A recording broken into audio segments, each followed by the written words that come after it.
apologize for being a bit late.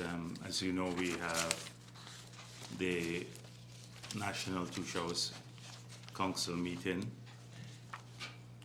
and we've been engaged in extensive discussions with the two shows. We're pleased with the attendance. We've had the largest attendance since the NTC started functioning, and we're extremely happy with the tone of the discussions and the content of the discussions. As you're aware, the government of Ghana has, the PPP civic government rather, has been engaged with fulfilling its manifesto promises to the people of this country. We have demonstrated that we have achieved about 90%, in fact over 90% of all that we've promised. And this is across the country, but more so in the Amerindian communities. We promised to resume the land titling activity that APNU had practically shut down, although we left them with over 10 million US to continue that activity. We have done so.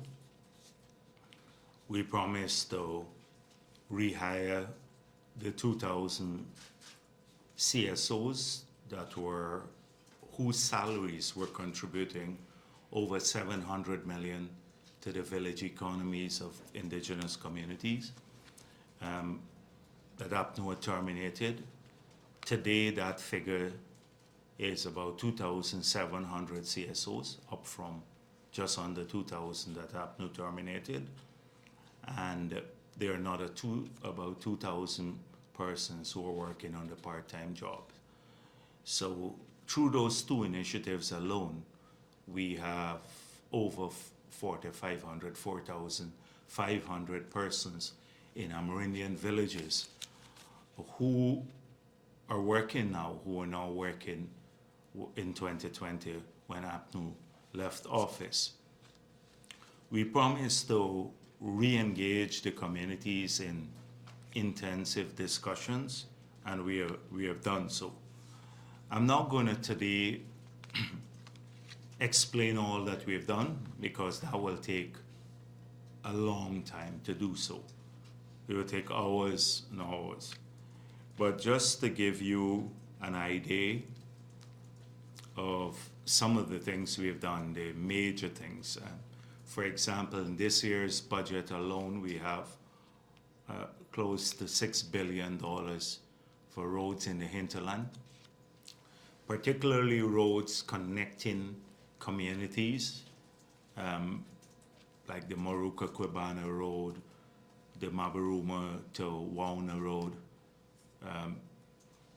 and many also internal roads in many of the villages, like in Region 9 and the Maruka sub-district and the Mabaruma area. We probably have about 2 kilometers of concrete road in Mabaruma, which will cost, that's within the settlement itself, over 400 million this year. The same thing in Port Kaituma. We're just wrapped up a program to do roads in Anai, internal roads in Anai, Aishalton, all of these areas, similar to what we have done in Letem. So substantial investment in infrastructure. As you know, 4 of the 12 hospitals that we are planning to start this year will be in the 4 regions, 1, 7, 8, and 9. And that would be about 100 million US dollars, over $20 billion. We also have, in this year's budget alone, in excess of $5 billion to continue building school-related infrastructure in many of the Amerindian communities. At least 7 new schools would be designed or start the construction. We've started some, but about 7 of them will start this year. That would allow a lot of the communities where they have congestion to have the children go to a place that is more comfortable. I'm just speaking about the hinterland communities because you have a parallel process happening on the coast. And normally we speak a lot about what's happening on the coast. The 30,000 solar panels that we ordered as soon as we got into office, but because of COVID being delayed, it started arriving for every household in the hinterland and riverine areas. But this is not just Amerindian households, for everyone who live in these areas. So, these are just some of the issues that we have addressed. Yesterday, when I spoke, it was not yesterday, the day before yesterday, about the low carbon development strategy and the indigenous communities.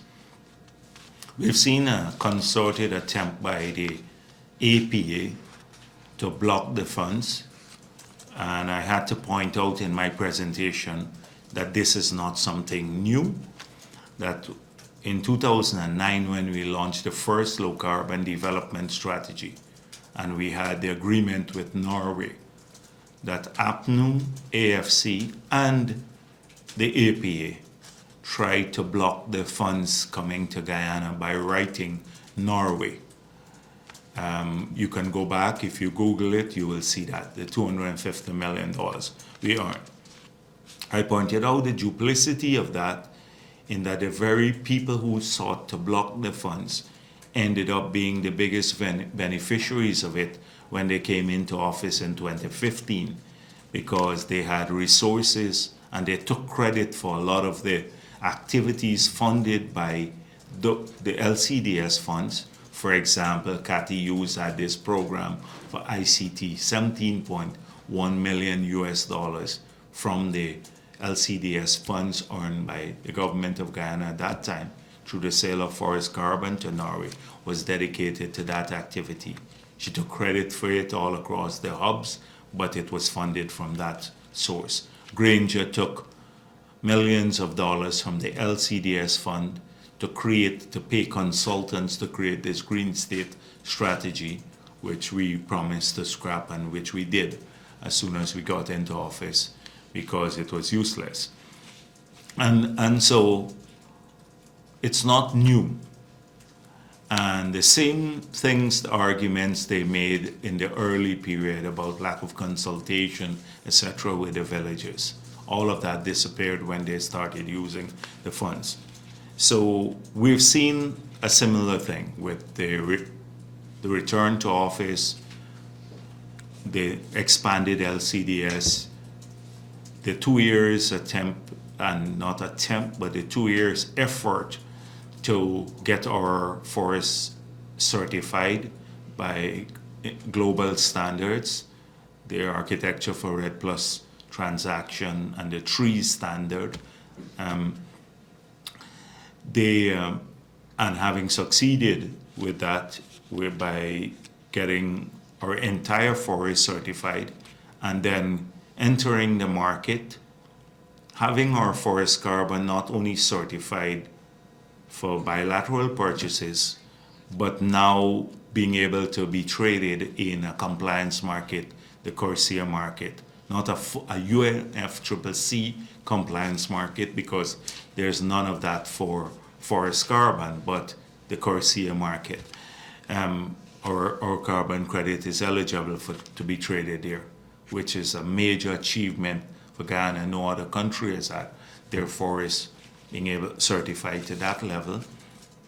And and having concluded a bilateral deal which defied market expectations, where voluntary carbon is being traded at $4 per ton, but we had a floor price of $15 for forest carbon credits generated between 2015 and 2020. We went backwards in the period that we lost under APNU to to what we call the vintage credits, and we sold some of those too. And then $20 for between 2020 and 2025, and $25 between 2025 and 2030 for our carbon credits, but also building into the agreement that if this is traded further on secondary markets, that is our forest carbon, that we'll get 60% of the price change, that is upside, the price upside. So if it's traded at, say we sold it for $20 and it's sold at say $120, we will now get $60 more. We'll get $85 of the 120, because we would have benefited from 60% of the upside, and that's built into the agreement that should it be traded further. So it's a unique thing and it's a great deal. And then we made a policy decision at the government level that although indigenous people's land are less than 15%, and indigenous people as part of Guyana benefit from the spending of resources across the board, as I just mentioned, roads and hospitals and schools, that those communities will get directly 15% of the proceeds. We then at the NTC level discussed this. We had the multi-stakeholders meeting. We included the APA. We translated the document into 9 indigenous languages for the consultation purpose. And then, in spite of all of this, we had the National Two Shows Council supporting it and agreeing that we should utilize the funds equitably. That is not only for villages that have forests, but also all indigenous communities, including those in the savannas, must benefit. In spite of all of that, the APA on its own went off and tried to block the funds. And they wrote the Architecture for Red Plus Transaction Secretariat. They asked, there was a review done, and the arguments made by APA were rejected, basically, because they were patently false. And they abrogated for themselves the responsibility of speaking on behalf of indigenous people, and claimed that the NTC, a forum of all elected leaders, did not have the right to speak for indigenous people. But you have a gathering of 242 villages where elected leaders were all represented, supporting the program. APA, it doesn't even have, we've traced how much funding they've received from abroad in the past 10 years. I'm told it's over $10 million US. Not a cent goes to the indigenous villages. But they were the sole, they have the right to speak. They're on behalf of the indigenous communities, and the National Two Show Council didn't have that right. Look at the newspapers, the arrogance of it in their letters to the newspaper, including Janet Bulkan, the sister of a former minister under APNU. She resides in Canada, but speaks about indigenous people and their rights and whether they should reject the funds and that we have done something illegal. Notwithstanding all of this, of the 15% of the first tranche of the money that we receive, $150 million from the sale, was given to the villages, in all 242 villages, and it came up to about $4.7 billion. Now, a requirement to utilize the funds, or some requirements to utilize the funds and account for them, had to be observed by the villages. So first of all, they had to submit a village plan for the utilization of the money.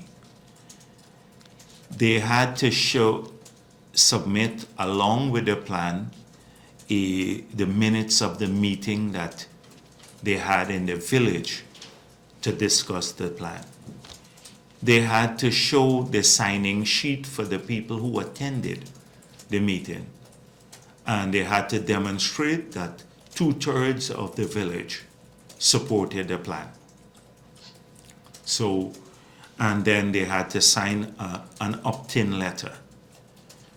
So, in spite of the APA saying the villagers don't take the money, etc., 238 of the 242 villages have submitted all of these documents.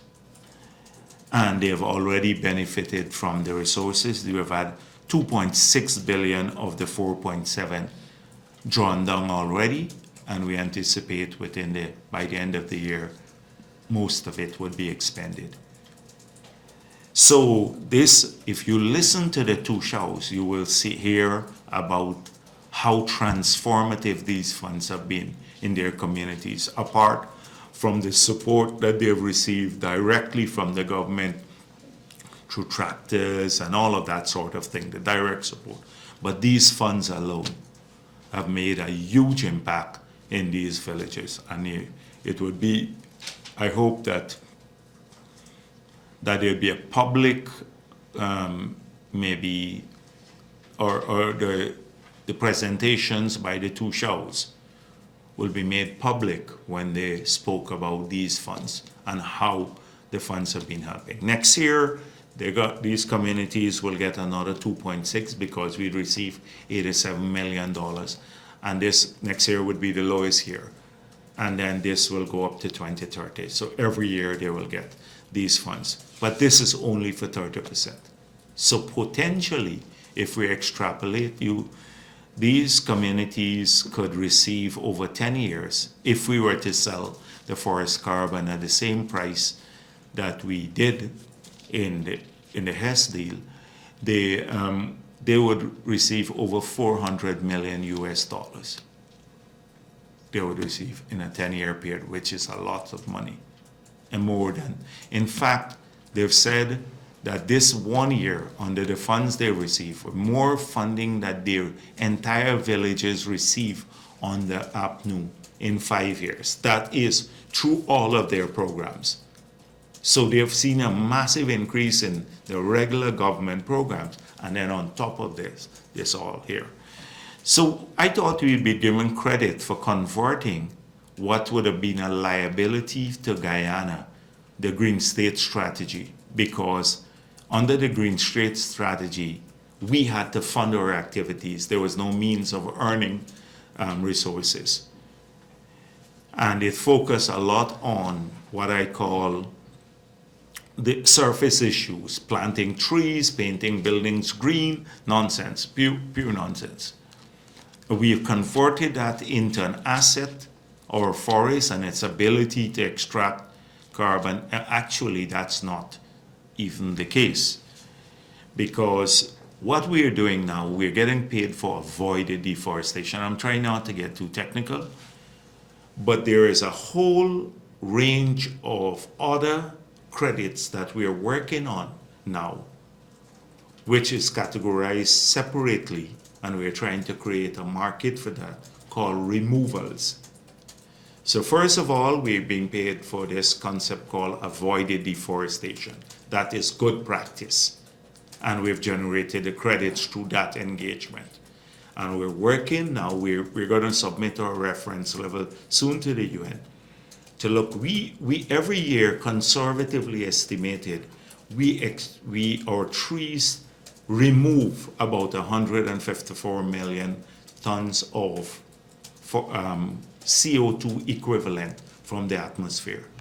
And so we're trying to create a market for that. If we can, we could possibly raise another maybe $3 billion. This could become a $5 billion US sector. Now, when you look at it, the size of that, the magnitude of this is a huge sum of money for Ghana. And so we're working on that now, but that's for the future. So we're busy looking at looking at the reference levels and our submission to the UN, etc. So I thought this would have been a thing that everyone would support. The APA had to go on and rain on the parade because that's what they often do. They just sit here in Georgetown. Now, they've been lying to many of the communities. One, Tushau, I think he's a member of the APA. There's a few of them there. And it's interesting in their presentation what they raised, because one said that we don't speak the language. APA helps us to our people, a lot of them, help us to translate. And I have a hard time signing an agreement like this because the villages are told that I'm signing on to a debt and they will have to repay it later. So that the money that they receive, the grant basically under the LCDS, they're told it's a debt. And if your Tushau signs on to this, you would have to pay. So the Tushau was scared. He's saying, I don't want to sign this thing because am I signing a debt that I have to repay, or my village would have to repay in the future? That's the lie, the scaremongering that they pursue there. But clearly, they're not working in the best interest of indigenous people, working for themselves. Now, we have heard over the past week, we've seen a lot of issues on the sugar workers. And I see a number of reports on a strike taking place. So someone sent me this morning, I think the Minister of Agriculture, what Ramjatan has been saying, and they sent me some photos of a protest yesterday. We were not here at the office of the president, of Ramjatan and a crooked individual called Bharrat Jagdeo with him, who was from the AFC. He was one of the people trying to hit Sharon Das in the parliament. He was not a member of parliament, but sat there in the gallery. They showing up with the protesters and claiming they wanted to see the president. So he sent me something, and then apparently Ramjatan was on one of the programs. And he said the following things. That one, the government is refusing to meet 349 workers. I didn't see 349 workers come here. So that we are reluctant to talk to sugar workers. Now, this is Ramjatan saying this.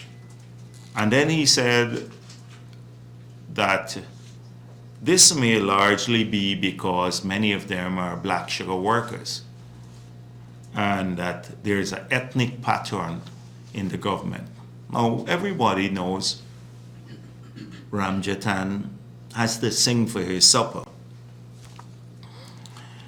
But by saying this, I started thinking that he is claiming, and so let me tell you all that he said on the program before I get into that. So he said, and there's a direct quote, the PPP on top of that loaded them, the sugar workers, with an extra 250 million compensation package. Actually, it's not 250 million. It was $1.7 billion. He had it wrong. It was 250,000 per person. So yes, it's true. It was a lot, but we loaded the sugar workers with that. But these guys, almost 349 of them, didn't get anything. They did not take the severance, neither did they get the compensation package to ease them out of the harshness and so on. So first of all, Ramjatan is saying we loaded up with the sugar workers with the money. Now, if you go to the Hansards of the parliament, every attempt to help sugar and sugar workers has been opposed by the APNU AFC coalition, and they have opposed any funding to sustain the industry. They have voted almost in every instance against funding. Their arguments, including Ramjatan's argument, is that this is a black hole. Sugar industry is a black hole. Now, having the duplicity of it all coming from a Ramjatan, who argued in the past for the closure of many estates, who justified laying off 7,000 sugar workers by calling it, they were not terminating, they were right-sizing the industry. But we know the plan. They closed some estates, and then they told the managers no capital investment in the other estates. So eventually, all of the estates would have been closed. It was as transparent as daylight. And they were the ones who promised in 2015 no closure. They said PPP were lying to the sugar workers. They closed the work industry, sent home many estates, sent home several thousand workers, so they can't be believed. And then they were closing the other estates. So no job in the industry was going to be safe. The second thing is that they sold out the assets at Wales. We don't need to go back that to the scrap iron, give away the land, and more sold out or leased out all of the housing assets to people close to APNU. They refused to pay the severance for the sugar workers at Wales. We had to go to court. We were part of the protest in front of Parliament to get the sugar workers their severance because they were severed. They raised a lot, transferred the assets of Gaisuko to Nisil, and raised a lot of money on the strength of those assets, invested the assets. They spent over 100 million on some swimming pool at LBI and all of that sort of thing. That's the history. So Ramjatan, and I got back to thinking that if he's saying that the PPP is not meeting with these sugar workers, the reason, let me go back to his statement. He said, these 349 guys did not get nothing. They did not take the severance, neither did they get the compensation package to ease them out of harshness. So what harshness is he talking about? First of all, they did not get the severance because they were not severed. APNU transferred them to Blaymont and to Albion. So there is no issue of paying severance because they were not severed. So not that they had to take the severance, they had an option. Then APNU refused to pay severance to those who were actually severed, lost their jobs. These workers did not lose their jobs, so they couldn't get severance. But even those who lost their jobs, they couldn't get their severance. And what we gave was $250,000 to all the workers who were severed, because the severance was a pittance. And we argued that when we had to, of necessity, because of the Minproc arrangement that Desmond Hoyt had signed with the Linden workers, when they were severed, we gave them way beyond what the severance calculations came to, as an incentive basically, because we thought it was too low. We did it in the past, and we did it to the workers who were severed. So it wasn't compensation, it was to add to the severance. These workers were not severed, and they were not eligible for severance, nor were they terminated. So they didn't have a period of unemployment like the others who were severed from 2018, 1st of January, were severed, they didn't have unemployment. So that is the issue. And then what harshness is he talking about? It's the harshness imposed by APNU on the people of the industry because they sent them home without any regard for social welfare. So when you bring, and really, this sugar workers, this is like the Kool-Aid again. The same people who destroyed the industry turn up now, Ramjatan and the others, with no credibility whatsoever. So he told the people, the sugar workers, he's going to get them to come here and speak with Ali. Now, he couldn't get the sugar workers to meet Granger, and he was part of the coalition. And do you think President Ali would have want to see Ramjatan anywhere in his office or anybody he brings to talk about sugar, given their track record, this sordid history of destruction of the industry? And the workers who brought him here to, or were led by him, they are part of the Kool-Aid too. I'm not making it clear, because if they think that they forgot the short history of the sugar industry and would bring a person like Ramjatan, have him lead them here to talk about sugar, they got to be crazy if they think we're going to engage with them on that basis to bring Ramjatan. They have no conscience that the man who helped was justifying the destruction of the industry suddenly turns up and saves them. The reason they have a job now, these same 349 of them, is because the PP came back into office, or else they would have no job whatsoever. So this is, every single time you go to Parliament, they should read the Hansards. I didn't want to go through the Hansards today, it'll take a long time. I got a stack of them, and if you go through them, you will see that they've always opposed sugar. So it has nothing to do with race. It has absolutely, and if he's talking about race, is it that APNU handpick only the Afro-Guyanese and transfer them and then terminated the Indians? Because that's what he is saying, the people who were transferred were Afro-Guyanese. So they were transferred to Blaymont and Albion, and the Indo-Guyanese terminated. That is basically what he's implying. He's implying that. So who is racist? Who is racist? Ramjatan has not an ounce of credibility, and then he will come to the office of the president, want to bring the sugar workers and promise them that. The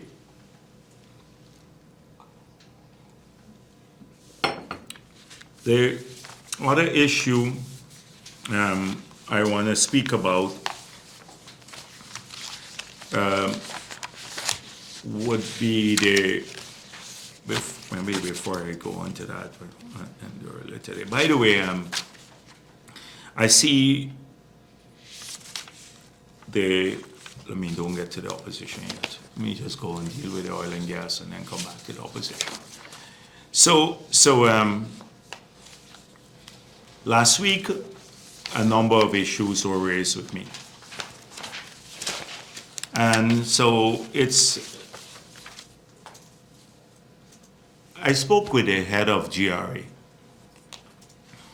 because every week this issue keeps coming up about a statement he made at the Public Accounts Committee and about the need to have qualified people to do the audits, and he can't find them here in Ghana.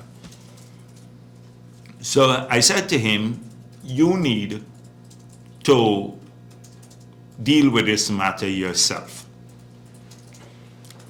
because the impression is created that somehow you need these people and the government is not supportive.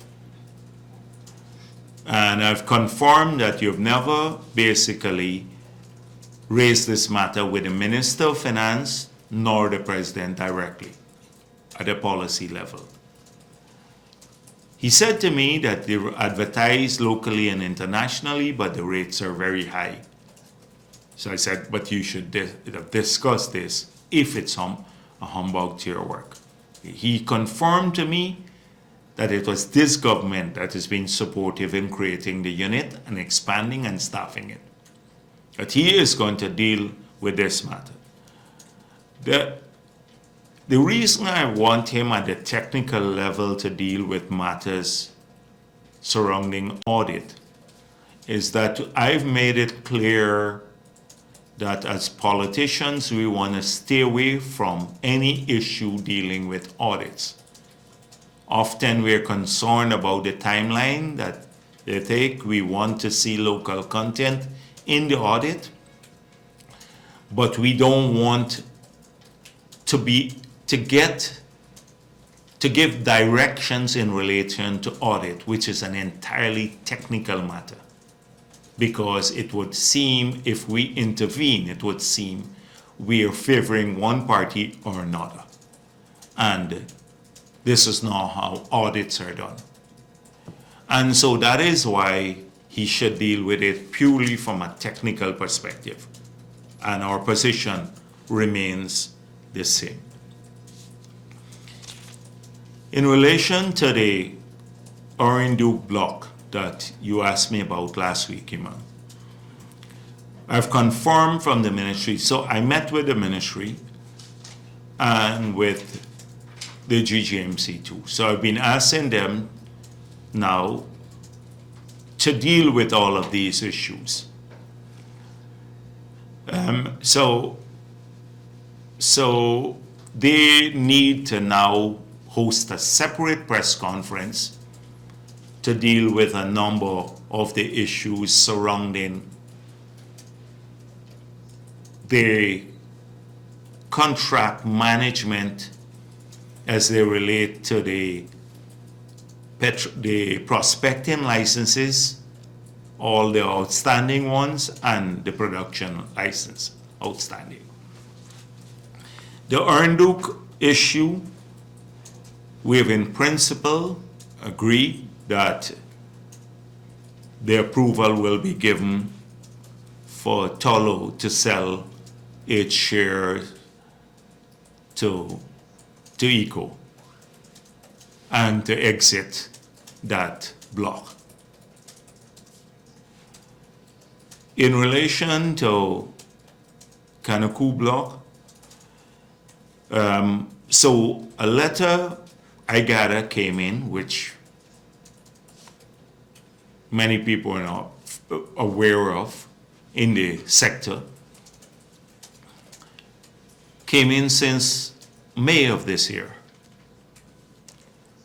And that letter sought not to relinquish, as many thought, but to request a renewal of the block, to get a new prospecting license. I can confirm that it was 10 years, the 10 years had expired. So in May, effectively the property was back with the government of Guyana.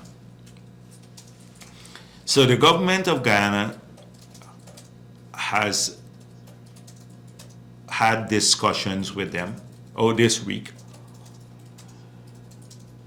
that they should a policy decision be made, and therefore we still have not done so at the cabinet level.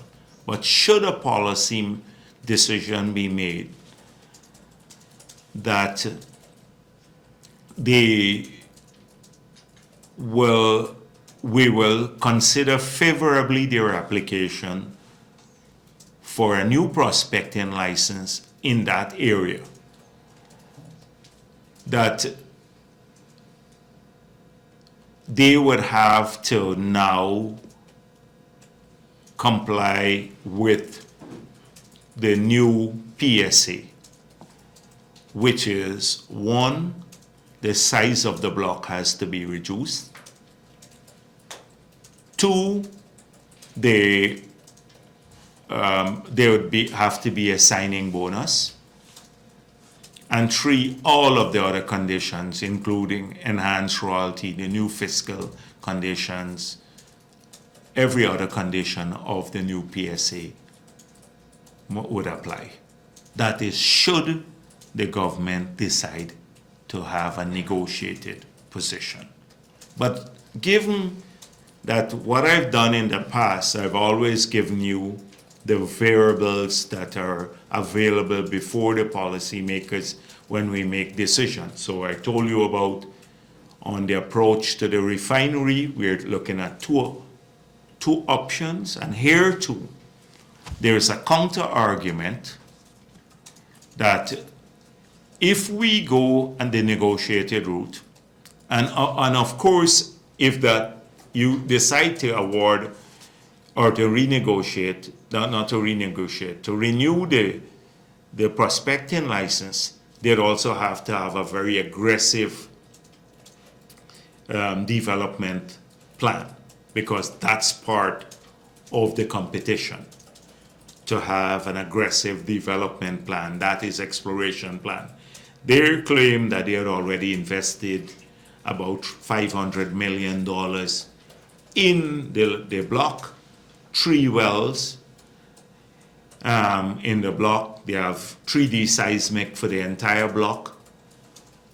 So just to say to Glenn Lal that if they don't get back this block, the $500 million US dollars expended here because they've not moved on to production, they lost every cent of it. And it's the government of Ghana does, or the people don't have to pay back for that, because it's the exploration activity is done at the risk of the investor. So they invested, we can verify the numbers, that's their figure, but they invested a substantial sum of money, and if they don't move forward to production, they lose all of it. So it's risky business too. So on the other hand, we have to look at, and people say to me, don't give all of these variables. But on the other hand, the counter arguments would be that if we have a negotiated approach to renewing blocks, then it could undermine the auction. And 2, others may want to come in through that route in the future. So, and that we may not get the best deal out of a renegotiated. That is an aggressive exploration plan. On the other hand, the argument is if they're already there and they're committed to the block, they will move forward faster because they have intense knowledge of the area and they've already spent 500 million US. So I told you all of this. Now, just to give you an idea as to where we are.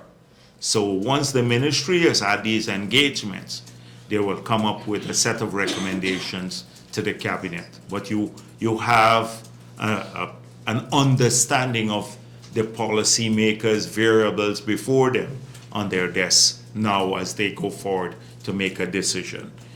The next thing is, in this case, Tullow will still be part of the Kanaku. Tullow will remain part of Tullow, the Kanaku block. Should they get a renewed, they're part of it now, and they will remain part of it if they get a renewed. So it's the same consortium. Yes, basically. So Tullow, although they walked away totally from the Oranduke block, they are party to this application for renewal here in the Kanaku block. So those are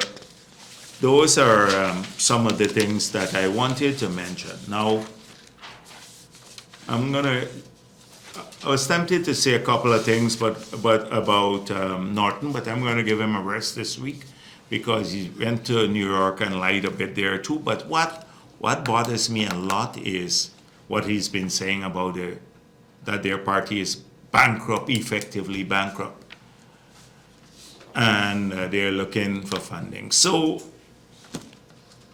this is very telling. When a party has just come out of government, of opposition, or government rather, in government, splurge a lot. I saw the cutlery that Congress Place bought. In 100 years, we wouldn't have the cutlery branded this bone china and like branded with the party's logo and all kinds of fancy things. They splurged a lot.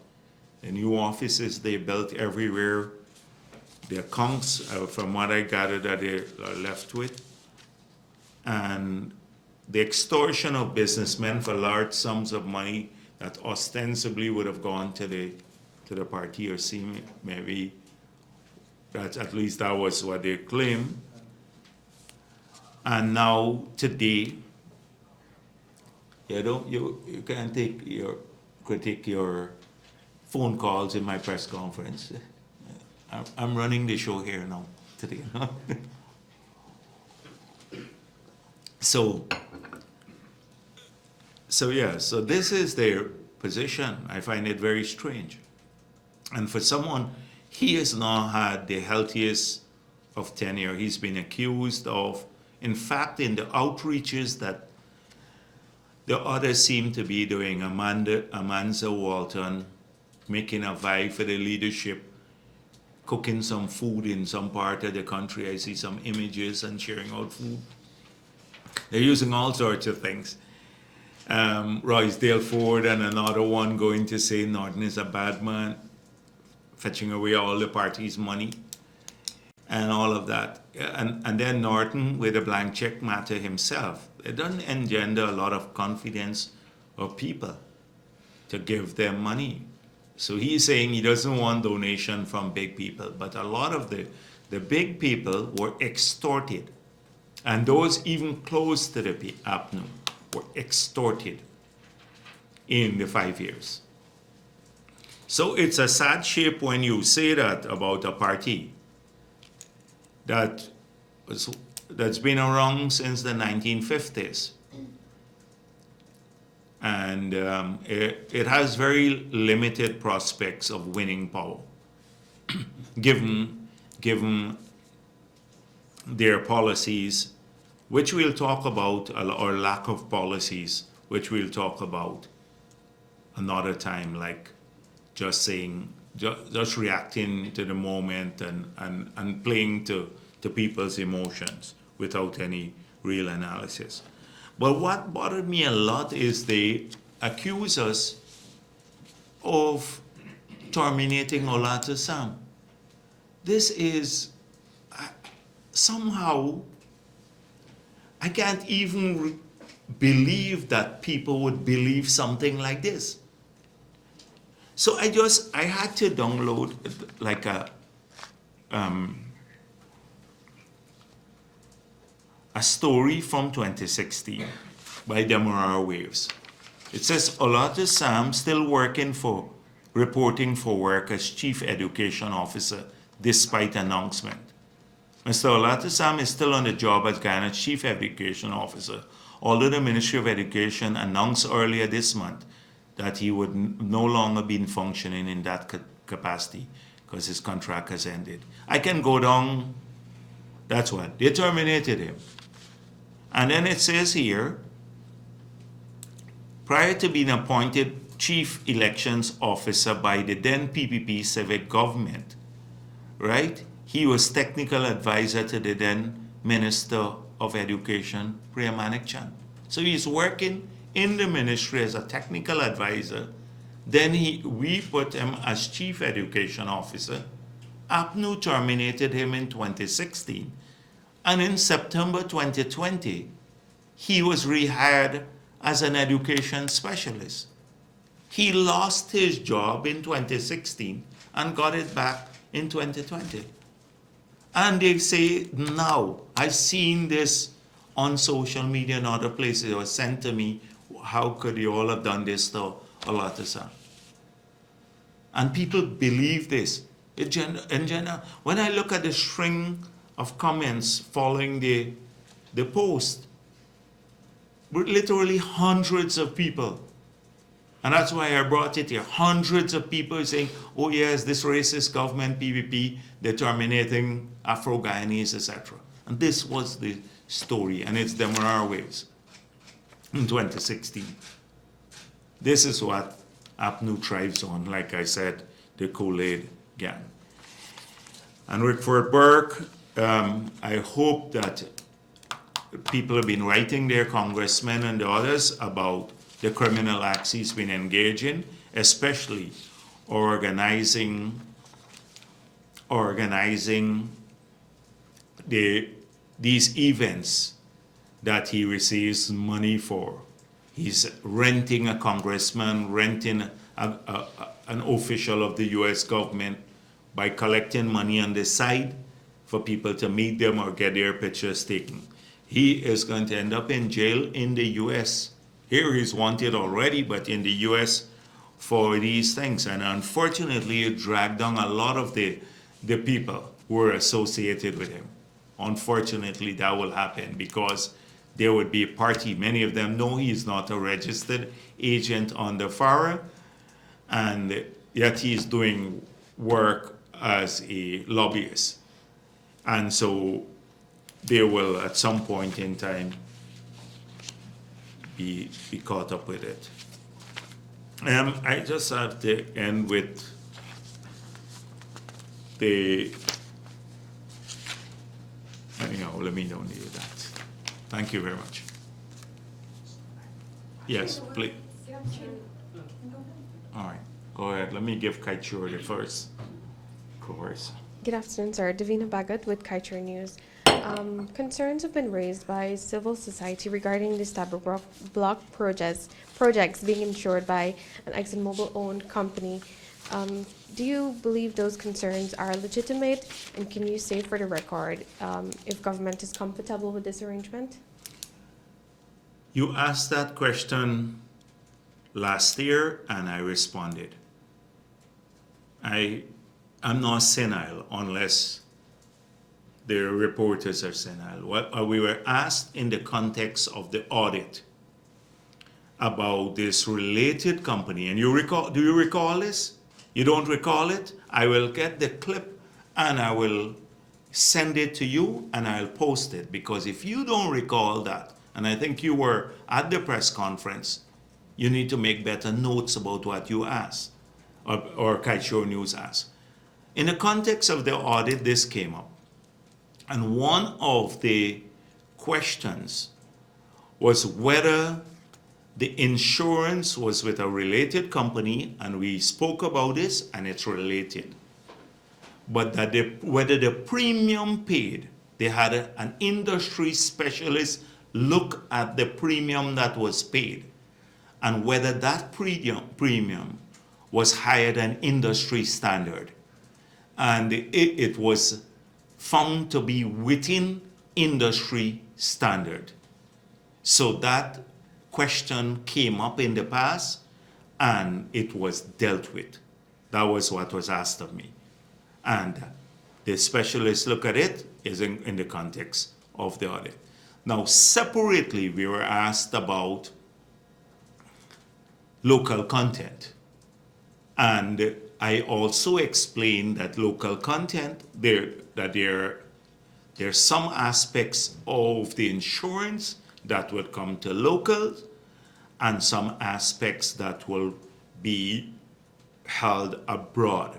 Because if the brokerage fee and the premium is higher than by passing it through a local broker, is higher than the premium that is currently being paid, then it comes out of cost oil and it reduces our share of profits. So I even answered that separately. So that's why I keep saying that the Kaichur News has a set of issues And every week it's not new. It's circular. It goes around, you ask the same question, and you get the same answers because that's our position. Next question. I still didn't get clearly from you whether. No, no, no. Then the next question. Next question. Okay, sir.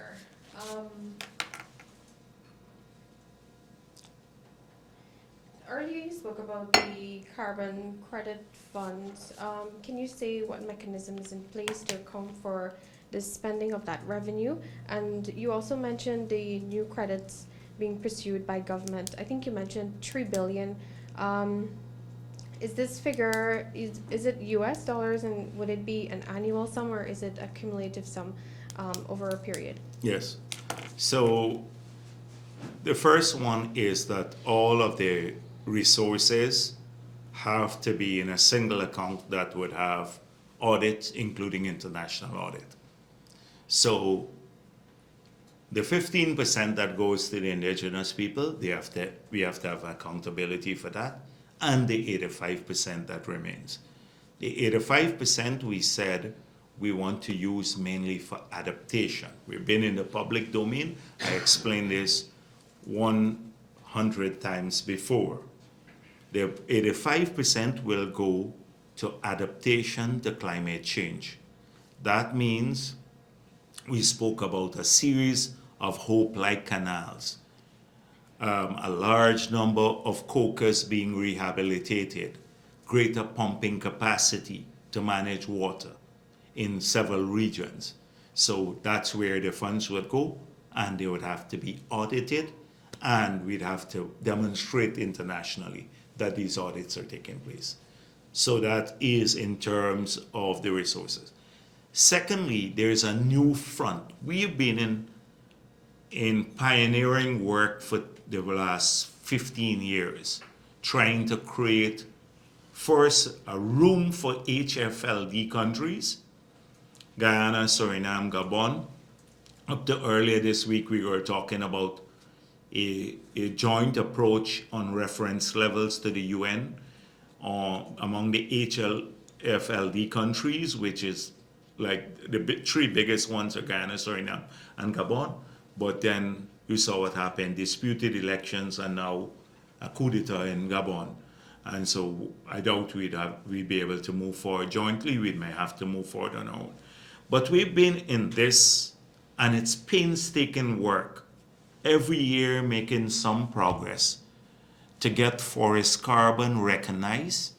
We had to fight the prevailing sentiment in the international community that this deforestation could be addressed for free as an abatement solution, but other abatement solutions can get a lot of international funding. And we believe it's discriminatory because tropical forests are in third world countries mainly. Second, so we fought against that prevailing convention. Two, we had to fight against some NGOs that believe that if you put forest carbon on the market, it would allow the developed world to lower their ambition or to offset their aggressive ambition with credit from the developing world. And that single-handedly, plus this other view about whether there is permanence to forest carbon and whether it's measurable, those have, until now, have worked against us in the formal UNFCCC arrangement, worked against us having forest carbon being used as an offset in compliance market. So just to give you an idea as the price in compliance market for a ton of credit, like a ton of carbon,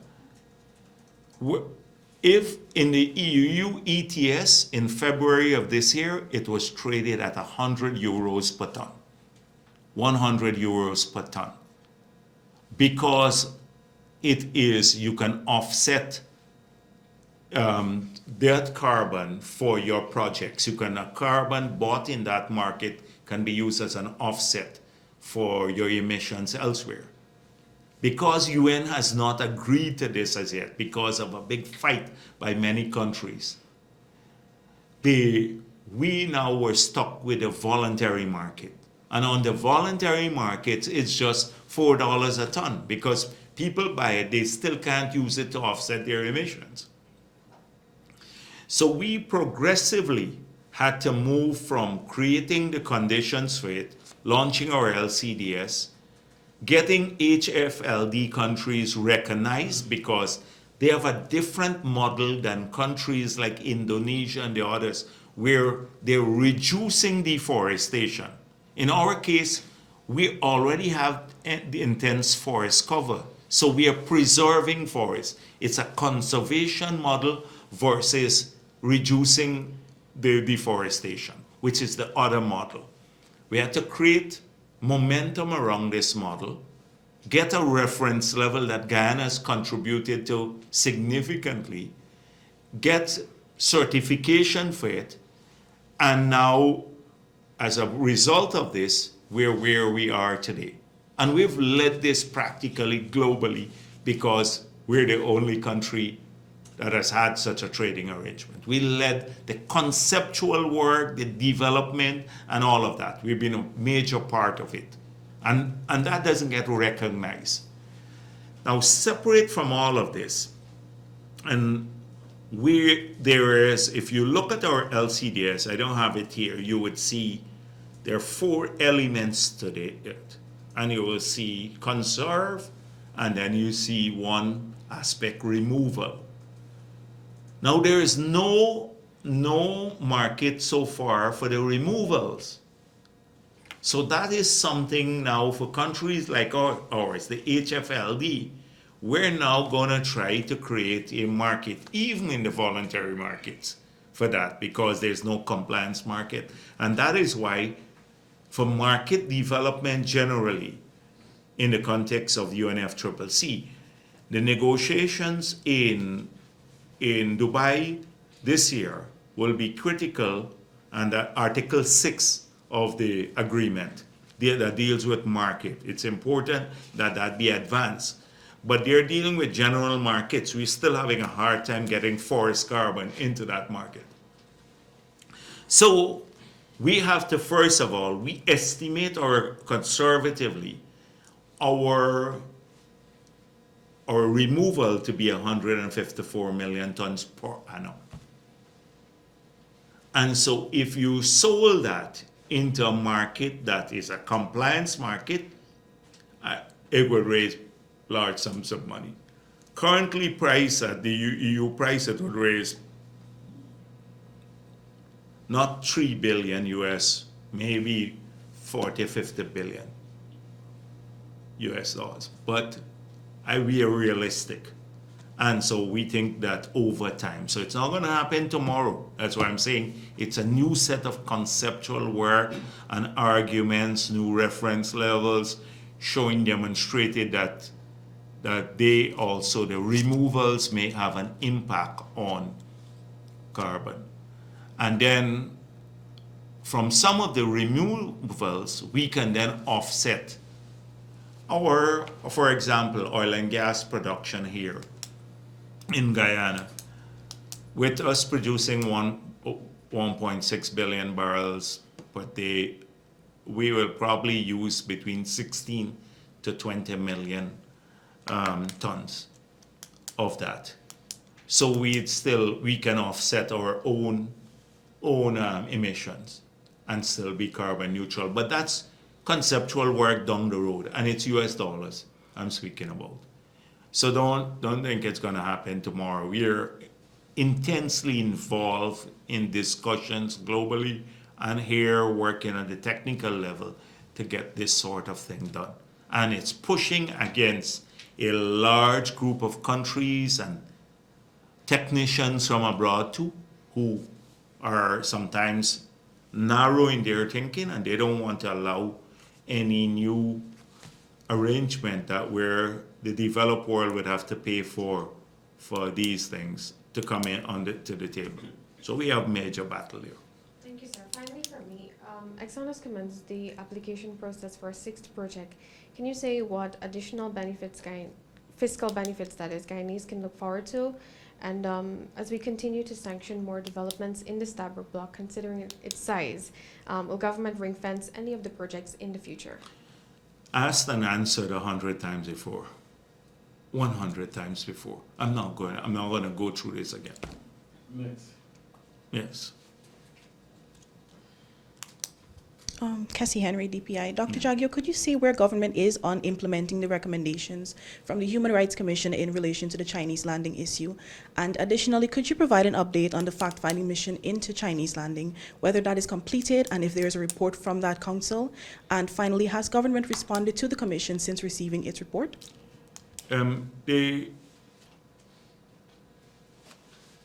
As to where we are at this exact moment, I know the investigations have not been completed. I know we had an initial engagement with the commission to say that we intend to fully comply. I know that the report is not completed as yet, but I know also that we have taken steps, strong steps, to address the identified issues that we were written about. And so I had a private discussion with the two shows from Chinese landing. And then at the NTC itself, an issue came up because a lot of the villagers from the village now are saying they don't agree with his action. So you have a lot of confusion. And I said we didn't want to get caught up at the NTC with internal village conflict between different parties in the villages. Seems as though some people from the village support Win Vera. Some others believe that the Tushao and others have monopolized mining. You have another group that strongly believes that supports the Tushao. So you have different groups, different positions. We're trying to stay away from those village issues. I explained to him and at the NTC that this matter that went to the commission had nothing to do with, or had very little to do with Vera. Because it seems as though the argument being made now is that they only wanted action taken against Vera. But that matter was already adjudicated in the highest court, which is comparable to for Guyana, is comparable to the commission. It seems as though that the matter that went before the commission was that, one, that the impact of mining in the area is causing pollution, that the miners are harassing people and causing a whole range of social problems, including threatening them. And so, the Vera matter, we stood on the side of the village all along, throughout it, but the CCJ ruled against us. So that's a separate matter. So to cure the breach, there's only one way you can do that. Since the source of this claim that of pollution and harassment is mining, then the government of Guyana took these steps to shut down the mining activities there. And therefore there can be no pollution, continuing breach, and there'll be no harassment because there'll be no miners there. Now, I spoke with GGMC and they said they found 9 operations, private illegal operations there. All of that was shut down. So it seems as though now what the Tushao is saying, and a group closed him, is that allow only us to mine, but shut down the others. But that's not what they argue there, because mining wherever it's done could be causing the pollution from anyone. So that's where we are now. That we have cured the breach, what went before the commission, and now we have to find out. That's why the investigations were there, whether the claims made before the Rights Commission, whether those were accurate or not, and that's where the report, when it's submitted, would give us the findings of the report, which has now been concluded as yet, as far as I know. But we have cured the source of the problem, which is the mining. And therefore, this is what our approach to this. So I had to explain to the two shows about this matter, because a lot of false information went to them. You know, no doubt a number of people been spreading this. Yes. Good afternoon, Trina Williams Yes. from Guyana Chronicle. During a press conference last week, Ramjatan said that while he was serving as the Minister of Public Security, he issued 39 firearm licenses in 2020 without the board's approval. He claimed that they were scared to meet because of COVID. Can you comment on this? If you ask me about Ramjatan and gun licenses, they're much, much more that we need. If you do a proper investigative report, then you would find out what really happened. And Ramjatan likes to present himself as above it all, but there were lots of problems there, lots of corruption. Actually, there was a figure attached to particular types of weapon.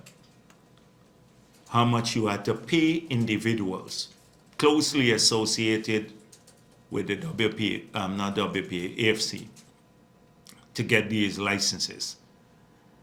And even to get a security license as a security company, people had to pay large sums of money to them. So Ramjatan gave, just before they left, after he had confessed that the PPP won the elections, and then later, although recorded, he later said he didn't say that. This is how dishonest he is. He was caught saying goodbye to his staff, thank you very much, the PPP won the elections, and then he later said he didn't say that. And we had the recording of it, and it was played. That's the person we're dealing with. A lot of those licenses were issued. It would be interesting to ask him the names of the 39 people, and then you would see whether they went through a proper process. I know some of them, and they are very close to the AFC. Some of the people who got licenses. But if you dig into that, you would see a massive cesspool of corruption, the licenses, in his period. Dr. Jagdeo, good afternoon. Good afternoon. I'm Tony Day from Starwood News. Could you possibly say at this point if you said that you had discussions with the GRA head in relation to the complement of the audit? Could you possibly say if this has anything to do with the cost recovery audit for Exxon's 2017 report? No, the cost recovery audit was done by a separate company. The cost recovery audit was done by a separate company. IHS Markit did the first one, and I explained last week about where they are, but I said that the ministry and the GRA will speak more to that issue. And then the second one was done by a consortium of Guyanese that we insisted and a foreign company together. So those were completed, and they are completed within a relatively short period. And then they were sent to the GRA. I know they have had a look at it. I can't say exactly if that's part of the delay, but it could be some of the delays there. But I explained that probably the longest period in concluding these audits of this nature is that if you identify large sums, and large sums you saw, Stabrook reported this, were reported in the 4 categories. The one category where the expenditure they didn't agree with was small. The one where they didn't provide enough documentation was the largest category of disagreement. And therefore, sent that iterative process between the parties to get the document. They say, what else you need? And then they would send that over. And then our side would say, that's still not enough. The iterative process takes some time. So when Stacia addresses this matter, he should do so in greater detail. And let him tell you what are some of the considerations there. But as I said before, whilst we want to get this done, we don't want to compromise the standards and the diligence because of pushing people to conclude it speedily.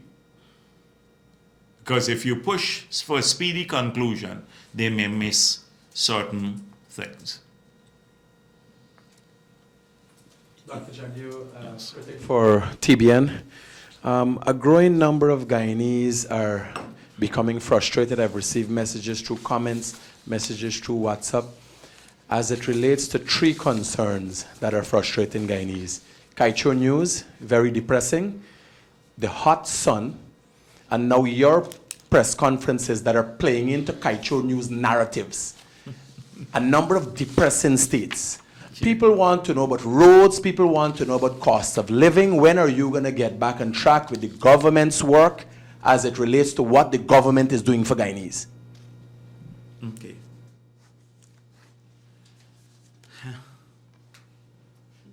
It's hard to,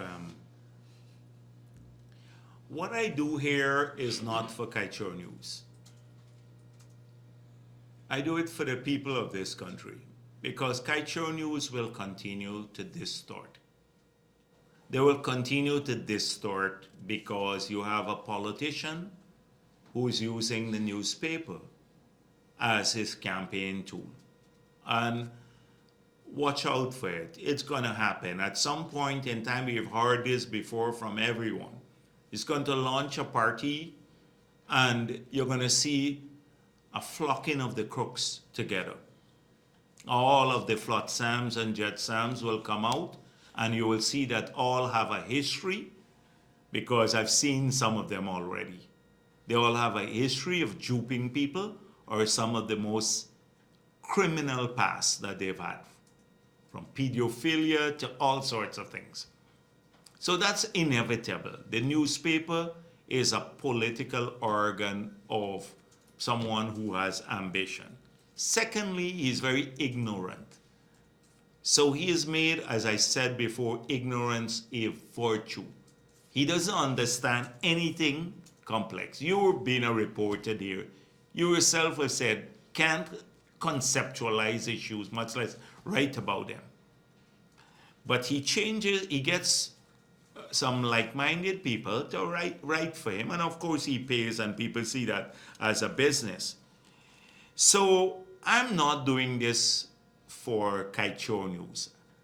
Unfortunately, a lot of people, or there is 5% of our population, that would believe the weirdest things in the world.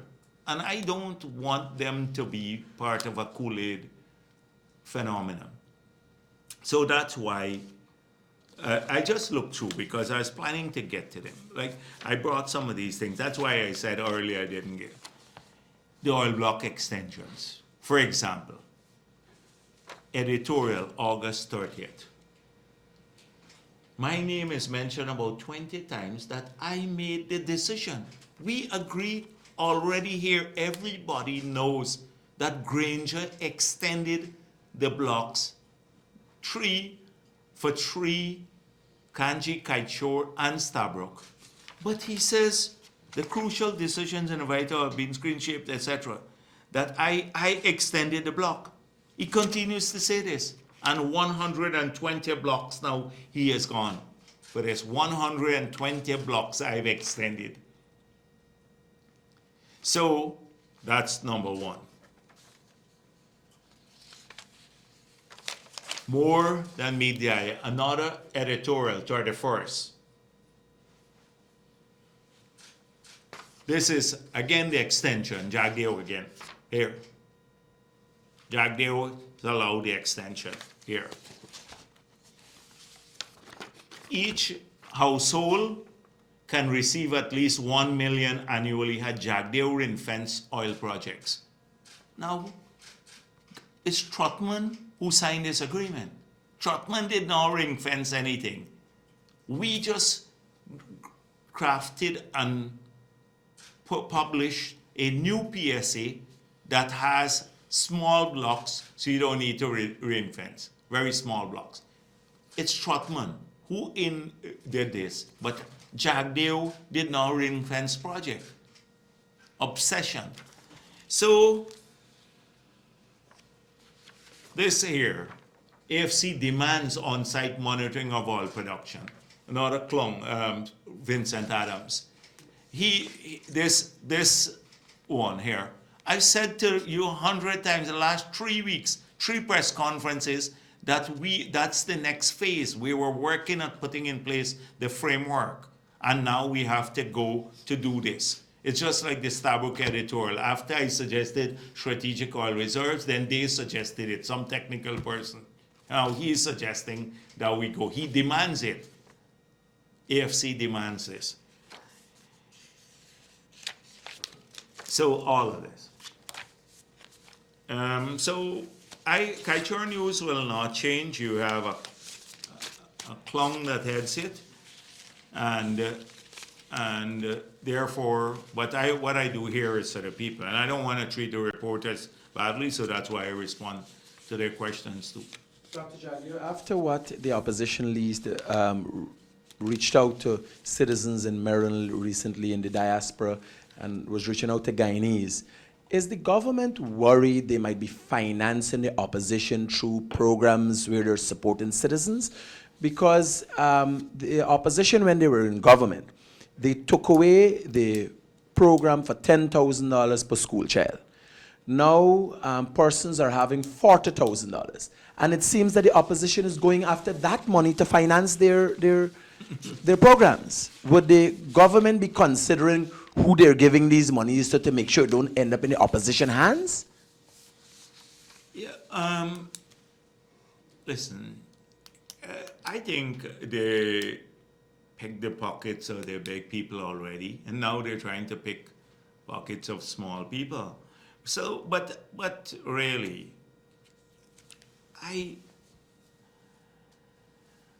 it's hard. So they go abroad, they raise some money, they hire a PR firm. They probably get a company to pay for the PR firm that they would make promises to. We've seen that they make lots of promises to. And they, in the period, people don't realize that some of the Trinidadian companies that came here, that the leadership of APNU was hosting several activities over there and were getting large sums of money from these companies. That's why they did not want to pass the local content law. APNU opposed it. We were fighting for this local content law from opposition. Today, 1,500 Guyanese companies have benefited from this. Over 400 million US the oil companies have to spend here. Some people, thousands of people who are employed now in the sector because of that law, which forces the companies to the oil companies to procure goods and services from Guyanese. So had we not done that, they would have gone on their old merry way. But they opposed it because their donors were opposed to it. And that is, they would sell out national interests for any reason. Norton goes off to North America. He's facing intense challenges. But if he raises $100 million, trust me, it's not coming back to the PNC. It's not coming back to the PNC. So giving money to APNU is like it's a waste of time because it never gets done a thing for the party activities. Imagine they can't hold a general council meeting because they don't have $2.4 million to convene a general council meeting. How bad can you get?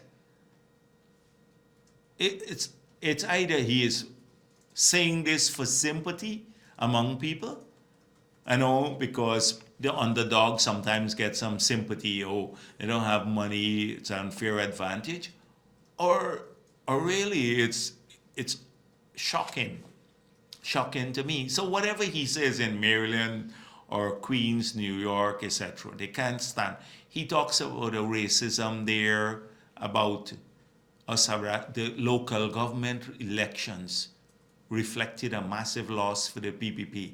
That's what he's been telling people abroad. I have the transcript of it. A massive loss for the PPP, that the 18 million signing bonus, that the PPP knew about this money. I look at what he said abroad. Today I didn't want to respond to all of what Norton has been saying, but the lies have become part of their daily arsenal. And they're trying to reposition themselves as being pro people. They're not. They demonstrated it several times. Dr. Jagdeo, former Prime Minister Tony Blair was recently in Guyana. Were there any benefits through the meetings for Guyanese, or it was just a formal visit? What was that about? So he came here, I guess, at the invitation of Mr. Lamy, who was launching this Rainforest Lodge, and or activity there. I think it's called Sophia Center. And we had good meetings with him. Tony Blair does a lot of work internationally, particularly in the Middle East, and he has an extensive network. He has an organization now with probably close to 1,000 people that works with him. And so often in the international community, that matters, that a benign view of our country and our people and its prospects and potential and possibilities, that if these get fed through the organizations that have broad reach, then they would in the long run redound to the benefit of all the people of the country. And so from that perspective, it was great to engage him, to share views on several matters, on global developments, on the COP that is upcoming in UAE. We had some really good discussions. And then also to talk a bit about the past, because when he was Prime Minister,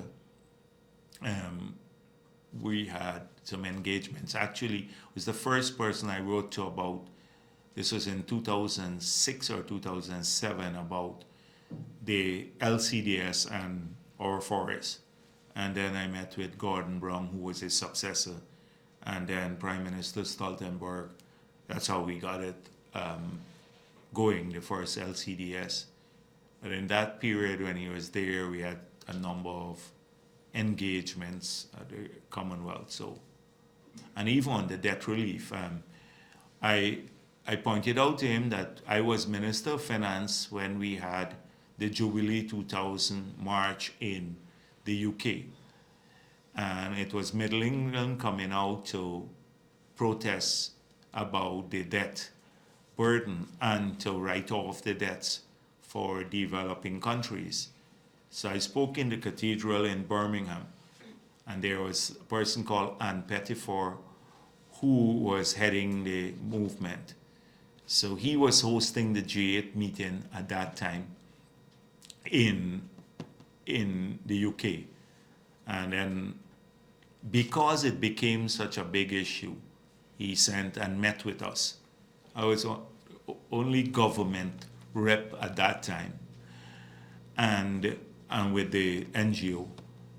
And from there, it went on to the multilateral debt relief became part of the agenda. It got mentioned in the G8 brief, and then subsequently the IFIs pursued it, because prior to that, you only had debt relief through the Paris Club arrangement, which was a bilateral arrangement. The multilateral institutions never gave debt relief because they said it would create a situation of moral hazard, and therefore they didn't do it. So it's good to catch up on those days and how we've managed to get again Guyana fashion something. I just need to say this because debt relief, when it came out first by the IFIs, was for the criterion that they were using was the burden on the external account, the balance of payment. So they were looking at debt service to export ratio. Our debt service to export ratio was not that bad. It was bad, but wasn't the worst in the world. So we were not going to be eligible. And then, so we argued, and we got Kenneth Clark, who was the chancellor at that time in the UK, and Paul Martin, who was Minister of Finance, who subsequently became the Prime Minister of Canada. I met with them there in Bermuda at a Commonwealth Finance Ministers Conference, and they assisted with France through Ivory Coast. And we managed to change the multilateral criteria for according debt relief, because in our case, the burden on the fiscal was unbelievable. We were using scheduled debt service was more than 100% of revenue, the worst in the world. Yet we were not going to qualify. And then the multilaterals changed from that, just the burden on the external, to burden on the fiscal. And that is how we qualified and for debt relief under that. A very interesting period for our development. A lot of these stories don't get told because they were part of our journey from bankruptcy to probably the fastest growing economy in the world today, from a bankrupt country to where we are today. But a lot of side stories about what took place behind the scenes never get told, about how tough it was to fashion even international arrangements to assist our countries. So those were interesting discussions, because he was their prime minister at that time when some of it took place. Yeah, yes. Can you say if the government has made a decision to reissue proposals for the Amalia Falls hydropower project?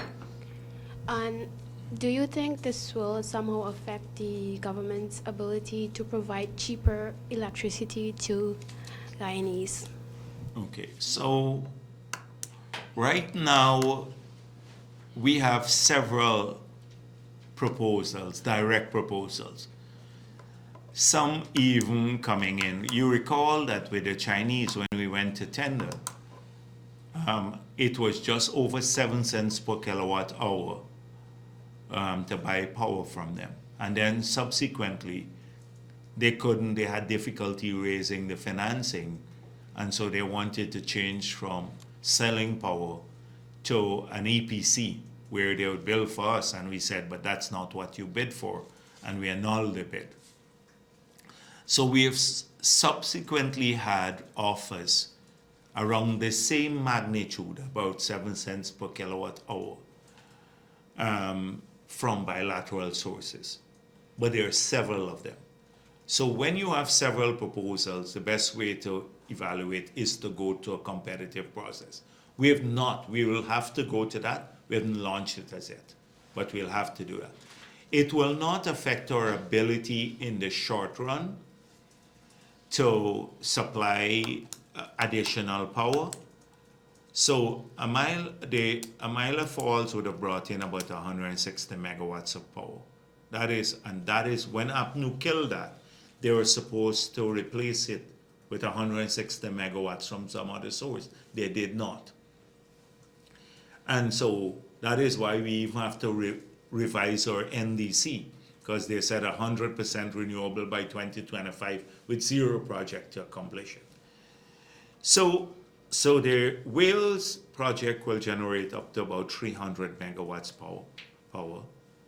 We believe that we'll be able, when we bring the demand that is met privately to the demand, GPL demand, and then the growth because of cheaper electricity. You know, when you have cheaper electricity, which will be by 50%, about somewhere around 11 cents per kilowatt hour, that would allow, that would increase demand. People put in more things, appliances, AC and stuff. So you'd have a rapid growth. At some point in time, we'd have to look for other projects that come on stream constantly. Could be expansion just there at the site because we'd have additional gas. Amila would be part of the mix. The solar, 33 megawatts of solar will come in. Hopefully the bid would be completed before the end of the year. We're looking at another 25 megawatts of solar along the highway. You know, some countries you go, you see along the highway, they have the solar panels, 25 megawatts there. So a mix of different things. But it would not affect our ability in the next several years to supply power once the Wales comes on stream, nor the price at which we said we want people to have. Can you say when the government will go out to... I can't tell you exactly because we're in like a lot of things at the same time. You know, we're working on several policy issues, but that's the intention. I can tell you the intention, and it will happen at some point in time. Good afternoon, Vice President. Kimal King, Oil Now. On the question, on the matter of the audits of costs at GRA, could you give an idea of what is like the scale of difference between the market rates for auditors that you say are so high compared to what is being paid to state Doctor, auditors? that's what I said. You're taking me right back to something that I want Stacia to address, because the whole controversy is come out because of a statement he made. And so, as I said before, he will address this. I spoke with him about addressing it directly. Okay, fine. On Repsol, could you give insight into what is causing them to want to return to the Kanuku block so much, given that they haven't made any commercial discoveries in the 10 years that they've had the block? Have they explained that to you? Well, they spent a lot of money already, so that's one. They have 3D seismic, and the rest you'd have to ask them about. So I think they want to continue the activities there. They must have seen some potential for discoveries.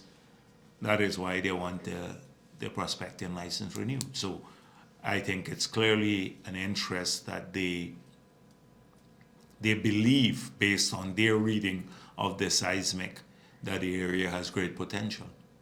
Okay. You spoke about the fact that the government is seeking to market a new type of credits being developed for removals.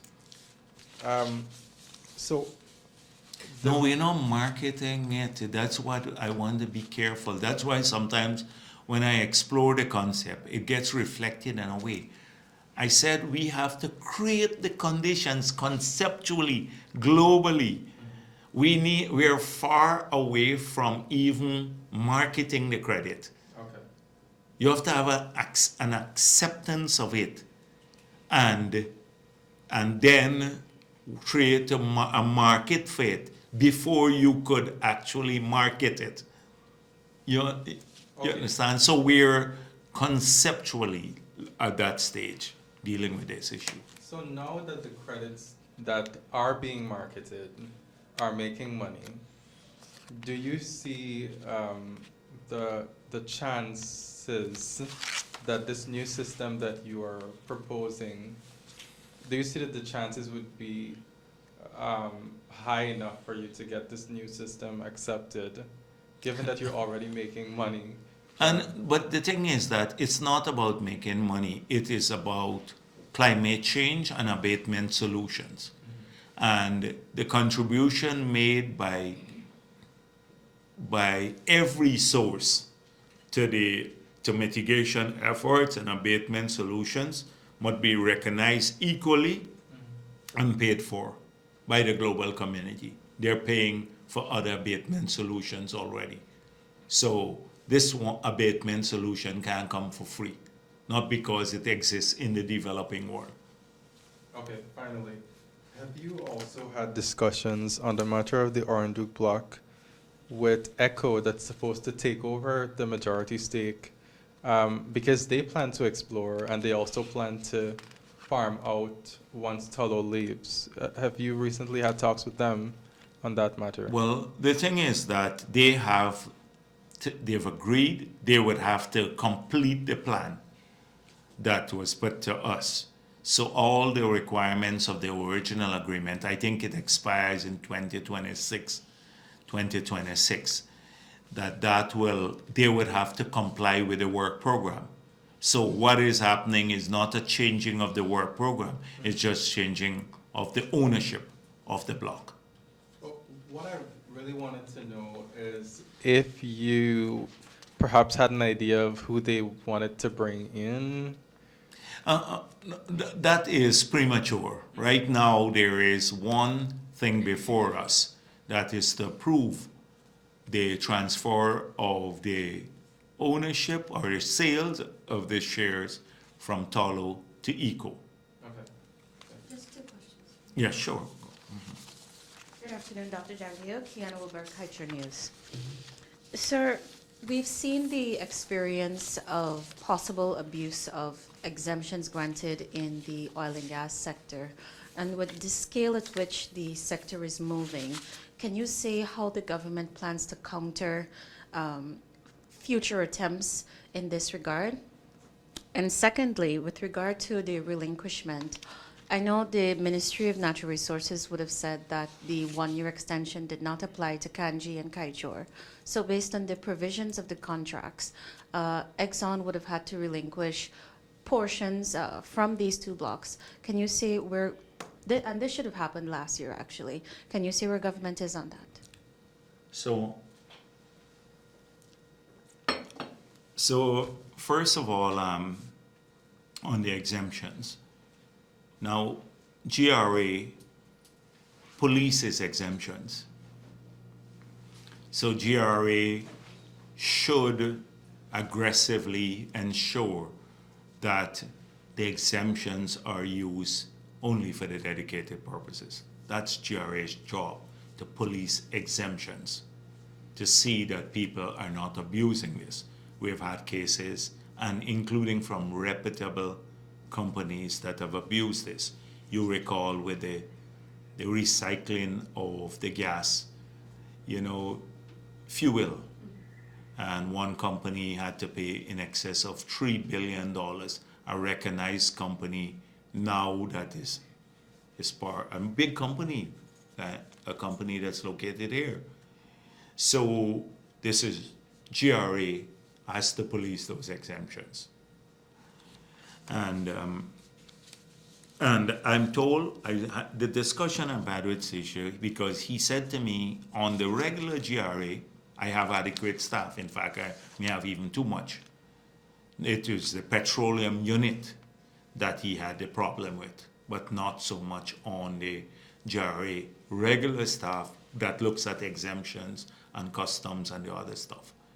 So it should have the capability now in-house to look at this aggressively, every contract, and to make sure that there are systems in place.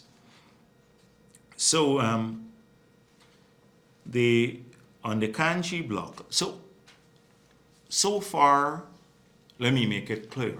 I've asked the ministry, have you written formally to notify that there is no extension for Kanji and Kaichor? The answer is no. So I saw the headline in the Kaichor news that that has been done. They have not formally. The Stabroek block was extended, what they told me, on the basis of what I mentioned to you. Granger's extension, Granger extended it, and then there was justification. I mentioned some key elements of it last week. They were supposed to have 6 drill ships operating offshore, only managed to procure 4.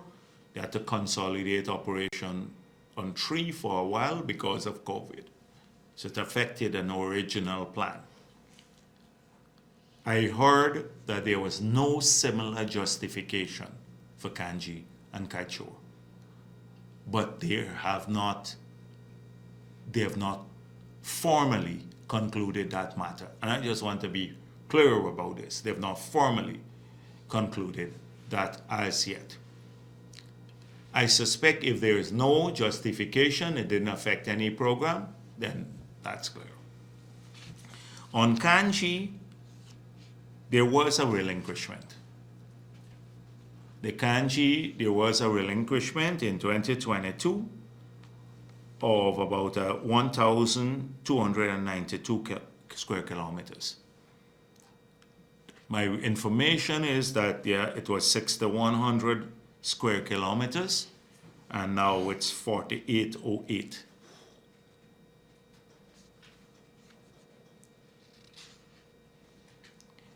In the Kaichor block, there was no relinquishment, and what I'm told is that, you know, there are 2 in 2013 or 2014. One of the Anadarko had one of its vessels, I think Technic Perdana, was seized or had trouble with Venezuela. Now, their exploration, that block, was the Roraima block, had a contiguous border with Venezuela. And so too is the Kaichor block, has a contiguous border with Venezuela. And therefore there was a side letter when that happened. There was a side letter to deal with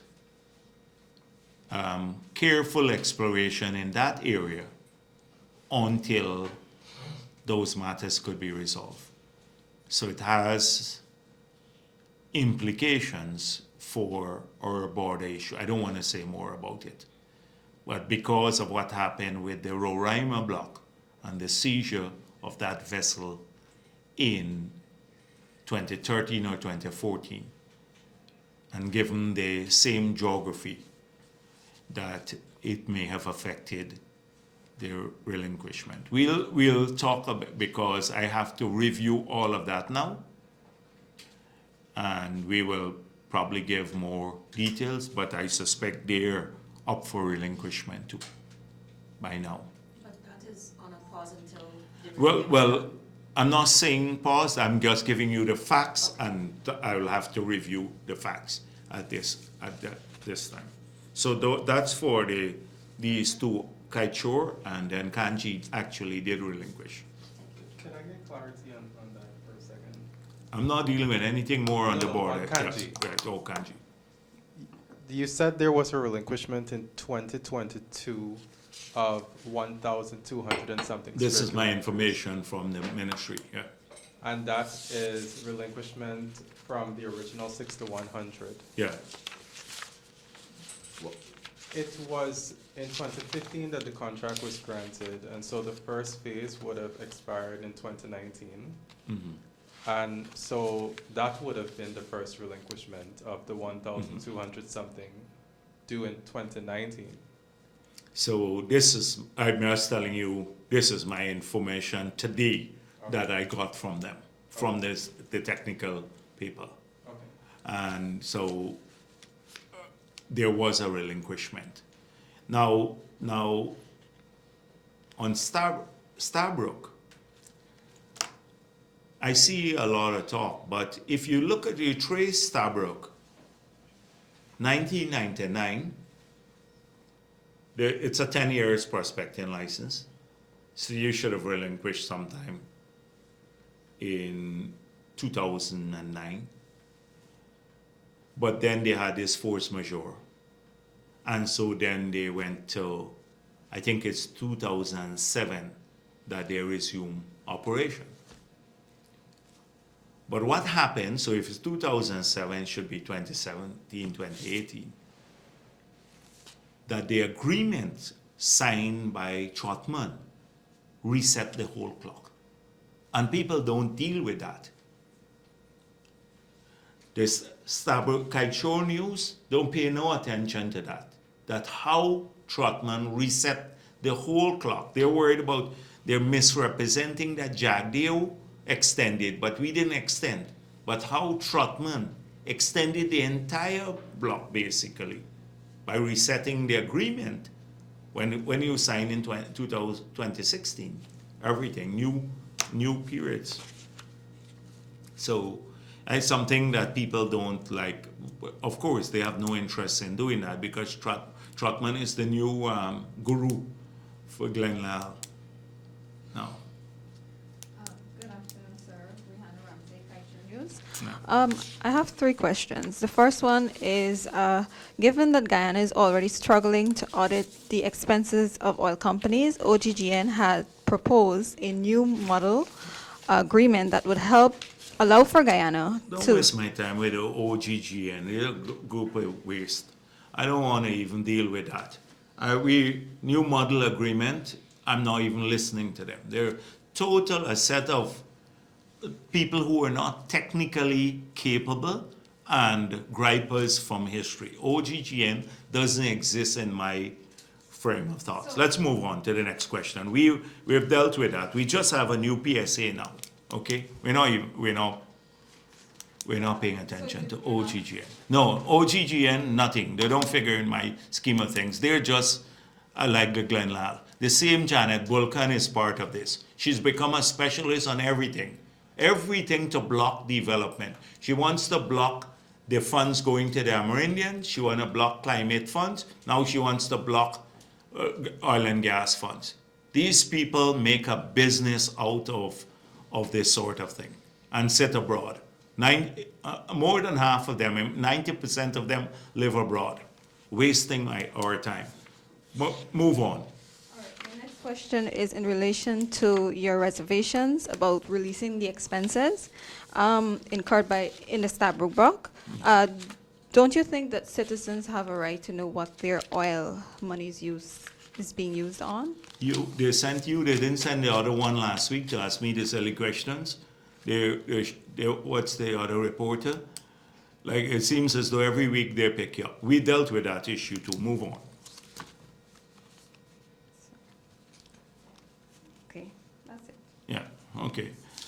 Every week is the same thing, and they send different reporters. Glenn, I'll give you all this talking point. Yeah. All right. Thank you. Thank you very much.